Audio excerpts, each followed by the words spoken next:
Várzea Grande já foi apontada entre as cidades mais violentas do país. Porém, estudos apontam que o índice de criminalidade caiu.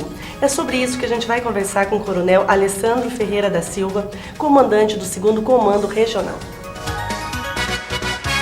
Aqui hoje o foco é Várzea Grande. Várzea Grande que é a cidade vizinha a Cuiabá e já foi apontada em 2012 como uma das cidades mais violentas de Mato Grosso, ganhando a mídia nacional, e depois, recentemente, ela ficou em 2016 em 110ª cidade em índice de mortes por armas de fogo. No entanto, aponta-se que está acontecendo uma diminuição do índice de criminalidade. As pesquisas dizem isso. Afinal, Coronel, Várzea Grande está hoje mais segura do que há uns 5 anos ou não? É uma crescente essa violência? Está sendo feito um trabalho aí de prevenção para mudar esse quadro. Como está a Várzea Grande? Várzea Grande, ela sempre teve essa característica de violência. Infelizmente, é uma questão cultural e nós temos que mudar essa cultura. E mudamos como? Através de várias políticas públicas juntas, né? A gente tem desde a parte de segurança, que é importantíssima, a questão da estruturação e da estabilidade política naquele município, que a gente viu há alguns anos atrás uma instabilidade muito grande, e isso reflete nessas questões sociais. As questões sociais trazem para problemas de polícia e para problemas da polícia. Questões sociais, o senhor diz, é crise econômica, desemprego, evasão escolar. Evasão escolar, falta de políticas públicas que se dê continuidade a determinadas políticas públicas, sejam elas dentro da área de educação, porque eu tenho comigo que a questão da segurança, a educação é muito importante para a melhoria da questão da segurança. Outras políticas públicas como a geração de emprego e renda, você entendeu? A organização social que a gente vê, a questão da organização social dos bairros, a melhoria das vias públicas, asfalto, iluminação pública, limpeza urbana, tudo isso contribui para o processo de segurança. Então o processo de segurança não é só a questão de polícia, é a questão de toda essa organização social da cidade. E a gente vê essa estabilidade que as políticas públicas estão dando continuidade e automaticamente facilita, de certa forma, a atuação das polícias, seja ela a Polícia Militar, a Polícia Judiciária Civil, a Guarda Municipal que reestruturou, que desde 2004, por exemplo, não se tinha melhorias na Guarda Municipal. Então, desde que ela foi criada, ela não tinha melhorias. Ficou estagnada. Isso gera problemas, né? Então, a gente viu que a guarda lá atrás foi criada e aí você não tem uma evolução e a sociedade toda evolui. A Guarda Municipal até recentemente, até o ano passado, estava trabalhando com 38 e não tinha qualquer tipo de treinamento de tiro. E hoje tem quanto? Hoje a Guarda Municipal, eles estão com a pistola 380, estruturado com novo fardamento, com coletes, os coletes deles estavam vencidos, eles estão com coletes à prova de bala atuais, entendeu? Nós tivemos uma parceria entre a Polícia Militar e a Guarda Municipal para dar treinamento de tiro, treinamento de abordagem, vários tipos de treinamento que melhorou e aperfeiçoou o trabalho. Da mesma forma, os policiais militares, a gente está num trabalho de treinamento constante, capacitação para que eles possam melhor atender o cidadão, porque a gente entende que atendendo bem o cidadão vai também responder de forma vamos dizer, acreditar na polícia, especialmente na Polícia Militar, e a gente vai ter um retorno dessa qualidade no resultado dos trabalhos. Coronel, está sendo implantado, né, está em andamento essa ação presença, né, em pontos estratégicos de Várzea Grande, durante o dia, durante a noite, essa abordagem, nesse sentido de prevenção. O senhor acredita que a presença da Polícia Militar, da Guarda Municipal, porque é uma ação conjunta, inibe a prática dos crimes? Eu tenho convicção disso. A certeza é o seguinte, estando a polícia, que a polícia ela é o quê? Ela é aquele mecanismo de controle social, né? Onde, infelizmente, não precisaria de ter polícia. Se a gente tivesse uma cultura de todos obedecer, cada um saber o limite e o respeito ao direito do outro, né? Infelizmente, nós não temos essa cultura desse respeito. Então, tem que ter alguém para fazer essa manutenção da ordem, né? O papel constitucional da polícia é o quê? Polícia ostensiva e preservação da ordem pública. Está no artigo 144 da Constituição. O que é a preservação da ordem pública? Ela é muito ampla, da mesma forma o conceito de polícia ostensiva. E aí a gente veio com esse trabalho de polícia ostensiva, a polícia estando na rua, o cidadão vendo o policial na rua, ele através da farda, através do equipamento, do sinalizador, através da abordagem, daqueles que estão extrapolando, daqueles que estão em situação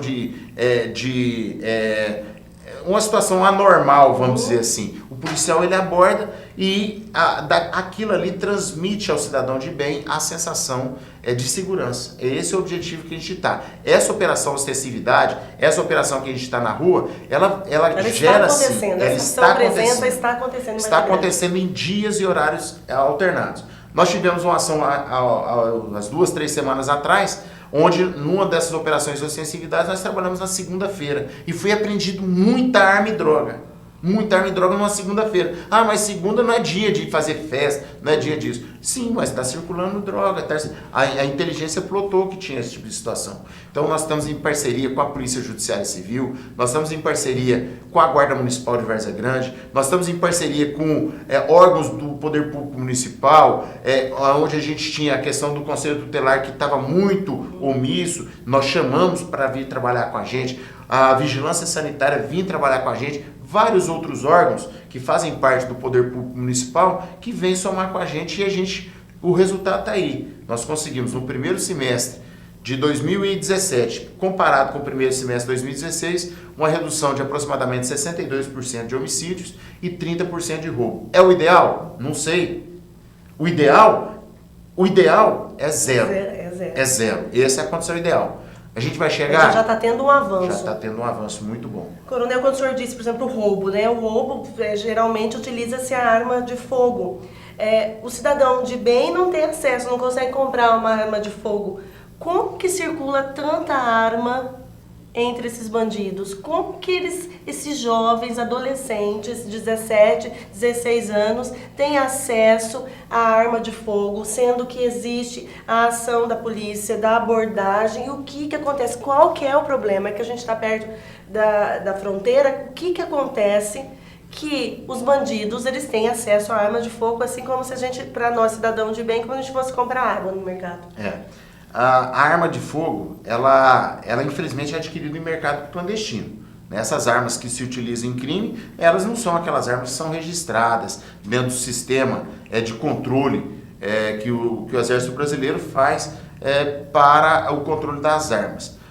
Infelizmente, essas armas, elas são oriundas de onde? Nós temos a questão da fronteira, que você colocou, tanto do Mato Grosso quanto do Mato Grosso do Sul, Bolívia ou Paraguai. É uma das fontes de acesso. Outras, de outros crimes. Então, às vezes, tem cidadão que acha que vai adquirir uma arma e vai deixar na fazenda que a arma por si só vai resolver o problema. Não é assim. Então, é uma discussão muito grande na questão do Estatuto de Desarmamento, né? Se poderia estar voltando à questão do Estatuto de Desarmamento, porque há uma mensagem preconcebida de que o Estatuto de Desarmamento ele desarmou o cidadão de bem e não fiscaliza o cidadão, o bandido, vamos dizer, aquele contraventor da lei. Então, a gente é uma análise muito profunda, porque a ideia concebida do Estatuto de Desarmamento, a ideia é muito boa. Só que, infelizmente, aí vem a questão cultural também. Infelizmente, essa situação de cultura não permite que as coisas sejam só daquela forma. Então, a gente tem que rever essa questão do Estatuto de Desarmamento, ou que sejam leis mais rígidas para aquele que for pego com armas que não têm origem lícita, né? Armas clandestinas, armas de origem de outro roubo, armas com numeração raspada, porque às vezes as pessoas roubam arma, furtam armas de casas para utilizar justamente e riscam o número ali para utilizar para outros tipos de delito. A questão, né, da legislação no nosso país ainda é algo que precisa avançar muito. Então, quando a gente pensa na discussão da maioridade penal, por exemplo, qual a opinião do senhor em relação à maioridade penal? Seria preciso rever isso em algumas situações, rever essa idade aí desse praticante, desse menor infrator? Sim, a questão da maioridade penal ela tem que ser trabalhada com muita maturidade, com muita tranquilidade. Não adianta a gente trabalhar da mesma forma do Estatuto de Desarmamento, a maioridade penal também ela tem que ser olhada com muita maturidade, para ser aperfeiçoada, para ser melhorada. A lei é a lei de primeiro mundo. O Estatuto da Criança e Adolescente é uma lei de primeiro mundo. É uma lei muito bem elaborada para quem conhece.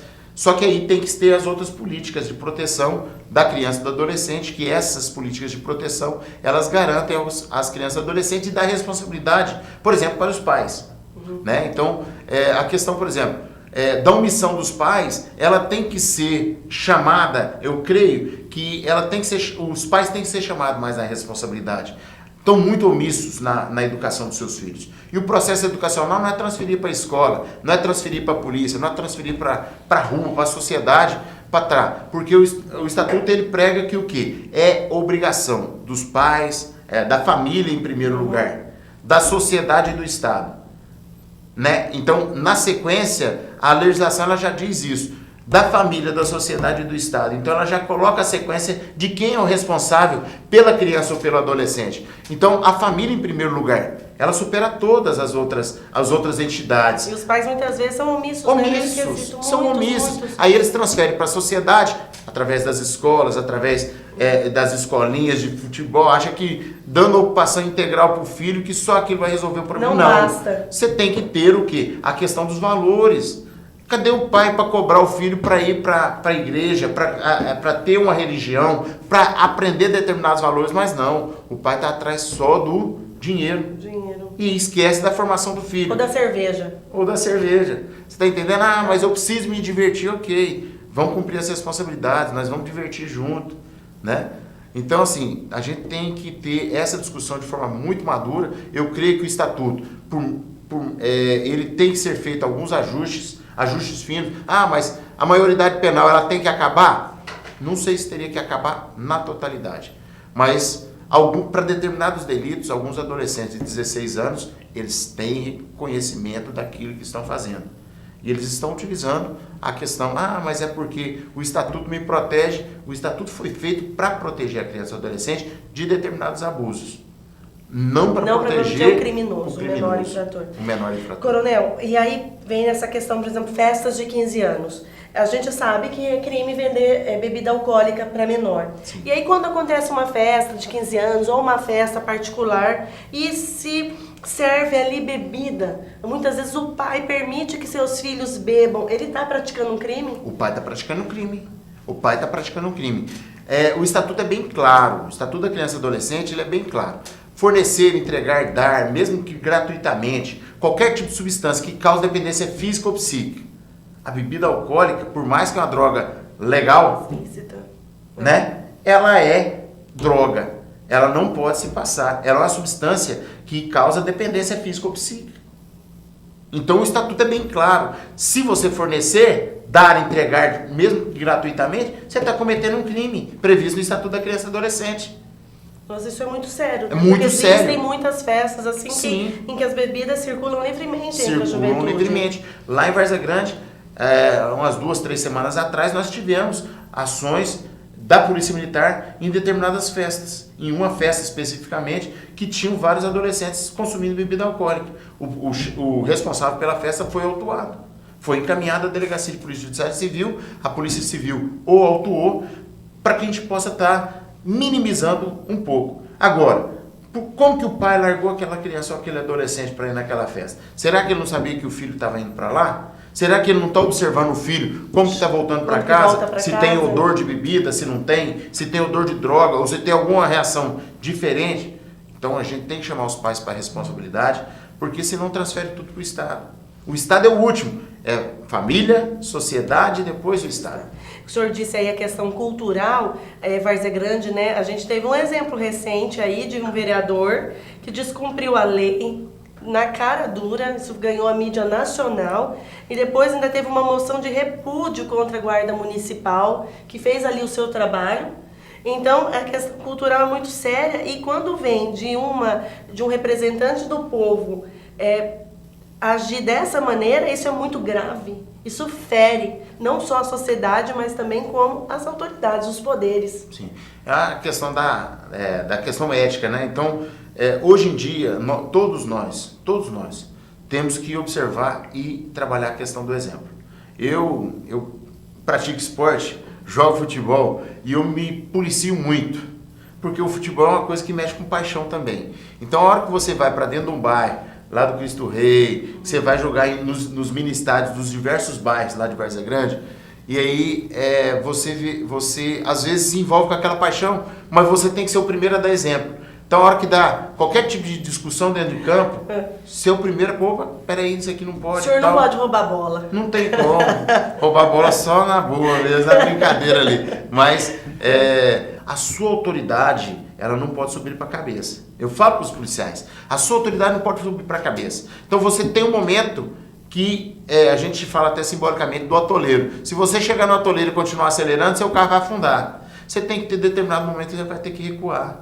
Você tem que engolir o seu orgulho de autoridade, você tem que engolir o seu orgulho e falar, olha, eu errei, me desculpa. Isso não é demérito para ninguém. Tem mais sensibilidade com a comunidade, né? Com as nuances que permeiam as comunidades. Justamente. Quais os bairros mais difíceis, Coronel, em Várzea Grande, e quais as maiores dificuldades, assim, quando a gente pensa em violência? Quais os bairros que ainda são desafiadores? O senhor, em 94, comandou ali Cristo Rei. Grande Cristo Rei. Né? Grande Cristo Rei, que é uma cidade à parte em Várzea Grande, né, pela sua complexidade. Hoje, quais são os bairros ainda desafiadores para a Polícia Militar em Várzea Grande e por quê? Veja só, Várzea Grande é uma cidade que está em franco crescimento.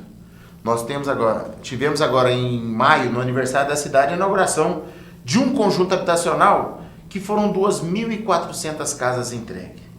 Se a gente observar 2.400 casas, vamos jogar baixo, 3 pessoas por casa, que é pouca gente.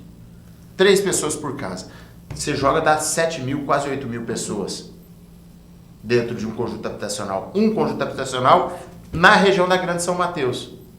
Nós temos mais 360, 380 apartamentos para serem entregues, que estão só aguardando a conclusão para serem entregues. Vão julgar aquele cálculo dos 3, dá mais quase 1.000 pessoas. Outras tem cidade do interior que não tem 7, 8 mil pessoas, né? Na zona urbana. Então, é uma complexidade muito grande o crescimento. E é um crescimento que aí tem que ir junto o quê? Tem que ir junto a saúde, tem que ir junto a escola. Estrutura dos bairros. Estrutura nos bairros. Eu percorro Várzea Grande, gente. Várzea Grande eu conheço. Conheço Várzea Grande com a palma da minha mão. Então, a estrutura do bairro, embora tenha melhorado muito, sim, a questão do social em Várzea Grande, isso eu posso falar com propriedade, porque eu estou há 11 anos em trabalho em comunidade, então melhorou muito. Mas ainda se falta, se percebe o quanto a cidade ela precisa renascer para a gente ter um resultado diferenciado. Mas quais bairros o senhor aponta aí, mais difíceis ainda, que ainda tem mais caminho a percorrer nesse aspecto de desenvolvimento? Olha, a região... São Mateus? Porque São Mateus é um dos que mais ocupam aí a mídia com práticas de crimes. A região da Grande São Mateus, a gente fala da Grande São Mateus, mas você pega não só São Mateus, você pega vários bairros que circundam a região ali, né? Porque seria muito leviano da minha parte a gente chegar e falar, não, região do São Mateus, não, o São Mateus, como a gente fala, mas a Manga, não, antiga, né? A Manga antiga. A Manga hoje é a tranquilidade. Eu conheço, tem muitos companheiros que jogam futebol comigo, que moram na Manga. Tem pessoas do bem, tem pessoas do mal. A mesma coisa no São Mateus, tem pessoas do bem, tem pessoas do mal. Então a gente tem cada tipo de delito. E o delito lá em Várzea Grande, a gente tem que trabalhar em cima de dados. Quais maiores delitos em Várzea Grande? Quais maiores delitos? Então hoje você trabalha, especialmente, você trabalha com roubo e com furto. Roubo, furto e homicídio. Então você tem esses tipos de crime, que são os crimes que a gente trabalha. É o povo de Várzea Grande que está roubando dentro de Várzea Grande ou de outra cidade que está vindo roubar em Várzea Grande? Tem um intercâmbio, a gente não pode abandonar, a gente não pode menosprezar isso. Várzea Grande, igual eu estava falando, a questão do Cristo Rei, antigamente você só tinha a Ponte Velha e a Ponte Nova. Hoje você tem a Sérgio Mota, tá se estruturando para ter uma nova ponte que vai ligar com a região do Cochipó, aqui perto indo para o Parque Cuiabá. Quer dizer, a hora que sair essas pontes, automaticamente chega o Progresso.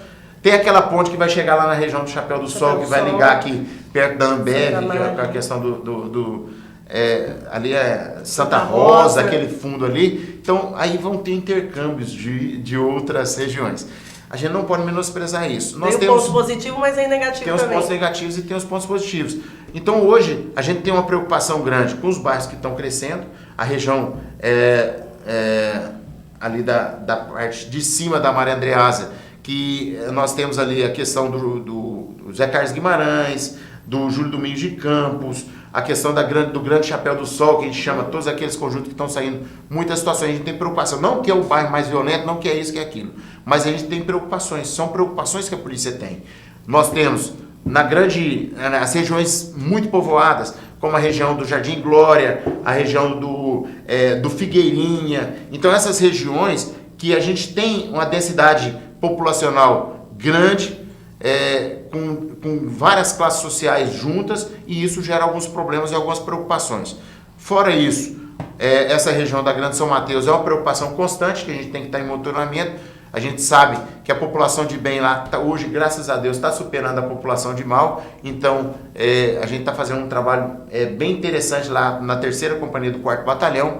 Eu agradeço a questão do empenho e da dedicação dos comandantes de batalhão, que estão fazendo esse estudo e aproximando muito com a comunidade. E está vendo um incremento também na polícia, já que a cidade está crescendo, para atender essas Com a regiões? questão do efetivo. Nós estamos buscando esse incremento. Lógico que no último curso de formação, nós tivemos um incremento interessante de policiais militares, não só em Várzea Grande, como nas outras áreas que são atendidas pela regional, mas infelizmente também teve a questão da discussão da reforma da Previdência, que assustou muitos policiais que já tinham tempo e foram para a reserva. Excelentes policiais que às vezes adiantaram com medo da questão da reforma da Previdência. Isso é uma preocupação também estratégica nossa. Hoje, graças a Deus, deu uma estabilizada nessa parte e a gente está trabalhando para melhorar. Com relação a homicídios, nós não temos um bairro hoje que nos preocupa a questão do homicídio, como a gente teve já em determinadas épocas. Tem muitos crimes passionais, passionais, né? Muitos crimes E passionais. passional Nós tivemos só nesse ano, no primeiro semestre, o mês de março, só teve um homicídio que foi um confronto policial com um infrator da lei.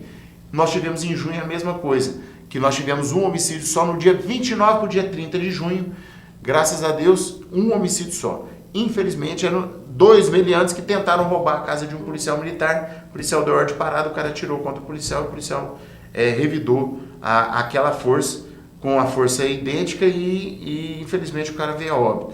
Né? Então, o criminoso morreu. Mas é uma preocupação nossa, por quê? Porque assim, a gente trabalha com a preocupação primeira da segurança do nosso profissional. Então, o nosso profissional está sendo qualificado para que ele primeiro ele tenha a sua segurança, a segurança da população de bem. Para aí a gente também cuidar da segurança daquele que a gente está combatendo ali, né, naquele determinado momento. E está havendo essa aproximação da polícia com a sociedade, com a comunidade e também entre polícia militar Cuiabá e Várzea Grande, tendo uma ação integrada para poder, já que os criminosos das duas cidades transitam entre os locais, para que se possa fazer ações conjuntas e isso impedir, prevenir e coibir, resolver, identificar? Especialmente na comunicação. Então nós estreitamos a comunicação entre a Polícia Militar e a Guarda Municipal em Várzea Grande, entre a Polícia Militar e a Polícia Judiciária Civil em Várzea Grande, entre a Polícia Militar e as polícias de Cuiabá, entre as polícias de Várzea Grande e as polícias de Cuiabá, porque nós detectamos justamente isso, essa interação do crime. Pessoas de Cuiabá que vão cometer crime em Várzea Grande, pessoas de Várzea Grande que vêm cometer crime em Cuiabá. Ou cometem um crime lá e correm para o outro local. Então, nós temos que conversar. Hoje a gente tem alguns recursos tecnológicos que facilitam muito esse trabalho. Que na época Cristo Rei não tinha, né, Coronel? Então, hoje você tem todas as pontes, elas são monitoradas, então a gente tem como detectar. Importante o quê? Registro de boletins. Está mais difícil para o criminoso hoje praticar o crime? Bem mais difícil. A gente não fala que é impossível, mas está bem mais difícil. É lógico que a questão do crime e do cuidado que o cidadão tem que ter, ele depende também de algumas ações dele mesmo. Do cidadão não facilitar determinadas ações, especialmente com relação ao crime de roubo, ao crime de furto. Né? Tem crime que e o cara, não, mas o cara estava armado. Como? O senhor viu a arma? Não, não vi. Mas ele tinha um volume assim. Então é cometido mediante grave ameaça. Né? Às vezes, Várzea Grande ainda tem aquela cultura antiga de população ribeirinha, da questão do uso da arma branca para cometimento de crime, da faca, justamente. Então, essa é uma situação preocupante também, que ainda utiliza muito essas armas brancas. Mas nós estamos fazendo a intensificação do policiamento justamente para a gente poder ofertar à população a sensação de segurança. Coronel, finalizando, aqui, qual a mensagem o senhor deixa para os pais? Porque a gente sabe que na adolescência, os jovens, muitas vezes, eles ficam aí seduzidos pela questão da bebida alcoólica, os traficantes estão aí, as festas. Qual a mensagem que o senhor deixa assim, para que a gente possa realmente fazer uma mudança efetiva na realidade de hoje para que se reflita amanhã? Especialmente que os pais cuidem dos seus filhos, né? Porque o fazer o filho é a coisa mais simples que acontece hoje em dia. A desestruturação familiar, se o pai e a mãe, eles não se dão bem, ok, vão se separar, tem a questão da separação. Só que não deixam de ser pai, ele separa o marido e a mulher, mas não deixam de ser pai. Então, mesmo que o casal seja separado, que os pais cuidem dos seus filhos, que se preocupem com a educação, que a educação é esse processo de valores. Esse processo de valores, ele perpassa pelo exemplo, da mesma forma das autoridades que a gente estava falando agora há pouco, a questão dos pais, ele educa pelo exemplo. O pai tem que educar pelo exemplo. Tem que voltar àquela época em que o pai só olhava. Tem. O pai tem que olhar e o filho saber. Mas por que tinha isso? Porque tinha a cumplicidade do pai. A cumplicidade do pai e do filho. O pai não precisava nem de falar, ele com um gesto, com um olhar, o filho já sabia o que o pai queria. O filho já sabia que ele estava fazendo algo errado. Hoje as crianças, com a quantidade de informação que tem, as crianças elas são muito mais ponderadoras, então o pai ele tem que se preparar também para educar o filho nessa nova era, porque antigamente o pai falava um negócio, filho, faz isso, mas vai fazer isso por quê? Porque eu estou mandando, era assim que era. Hoje, filho, faz isso. Mas pai, por que eu tenho que fazer? Por causa disso. Isso vai te causar mal aqui, isso vai te levar mal ali. Então você tem que ter hoje o argumento para conversar com o filho. O problema é que hoje o pai acha que pode educar também daquela outra forma. Só na paulada, só na pancada, isso não existe. É até crime, né? É até crime. Então hoje, os pais também têm que se modernizar. A forma de educar o filho. A gente tem que chegar... Nós temos nós temos que nos preparar, eu falo isso, nós porque eu também sou pai. Vou ser avô daqui a algum tempo, pai, né? Pai do pai.